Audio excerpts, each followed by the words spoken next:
Goodie sa lahat nating mga followers diyan, sa mga YouTubers.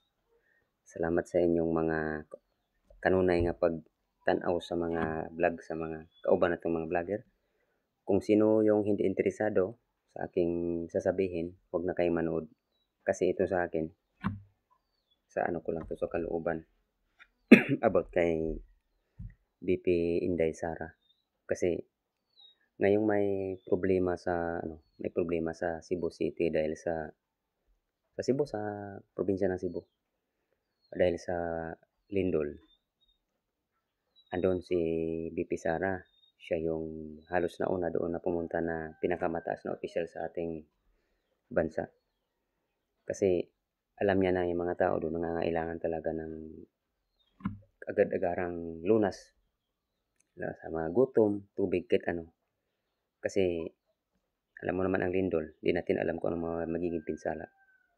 Ngayon, ang daming mga kritiko, hinahanap siya, sabi nasaan na daw si BP Sara kasi ba't daw inuna ang pagpunta sa Cebu City, hindi daw hinarap yung pag-ano sa kanyang budget sa Office of the Vice President.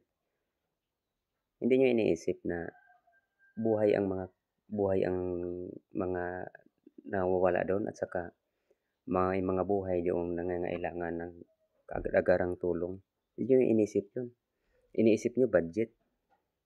Kung pinuntahan na lang sumama kayo doon, pumunta kayo doon kasi mga congressman din kayo. May matutulong din kayo doon, lalo na party list kayo. May maitutulong kayo kasi ang party list, lahat ng may mga taga Cebu rin bumoto sa'yo. Titirahin mo si Desara ng ganun. Bakit nandoon sa Cebu? Kasi hindi natupag yung budget. Sa budget nga ni Desara, binubuli ninyo. Inaano ninyo na pinapa-attend ninyo tapos pilit yung ipapahiya. Bakit?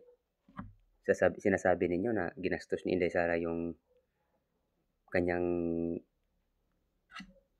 budget sa kalukuhan, ganun. Hindi nyo alam na yung budget niya nga yung nakaraan, binawasan pa nga ng mga kasamahan ninyong congressman. Kinat pa, binawasan pa.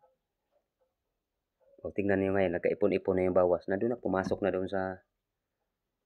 doon sa flood control, sa DPWH. Yung mga bilyon na nawawala sa gobyerno, hindi nyo hinahanap. Si BP Sara, naglilingkod ng tama sa bayan. Nagbibigay siya ng kakulang lunas or tulong sa mga taong nangangailangan sa ating kababayan. Tinitipid niyo ang budget at saka wala na kayong galang. Vice Presidente, ganun ang asal ninyo. Hindi naman ganun. Binubuli niyo si BP Sara. Hindi naman yun para sa bayan kasi ang inyong interes eh. Ang inyong interes, pabagsakin ang mga Duterte para hindi na makapwesto sa mataas na katungkulan. Huwag na kayong manira kasi masisira ang bayan natin.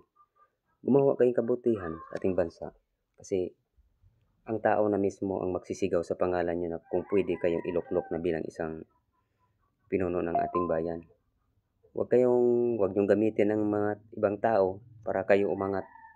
Mahirap yon. Kasi hindi naman bobo ang mga tao. Lahat naman na tao mayroon namang cellphone. Nakakapanood naman kami sa lahat sa mga araw, oras-oras sa mga kung anong ginagawa ng mga congressman, mga senador. Kaya hindi naman lingid sa aming isipan kung sino yung dapat naming suportahan sa sunod na panahon. Kasi isa na rin kami sa nagmamasid sa inyo. Lalo na ngayon, sa investigasyon dyan sa flood control, ano nangyari? Parang dinidili-dili ninyo. Tapos, pilit pa ninyong pinapasok ang pangalan ni BP Sara. Samantalang magkano? Ilang milyon lang yan. Yung bilyon na halaga ng kinastahan. Tinira na pira talaga ng bayan. Asaan na?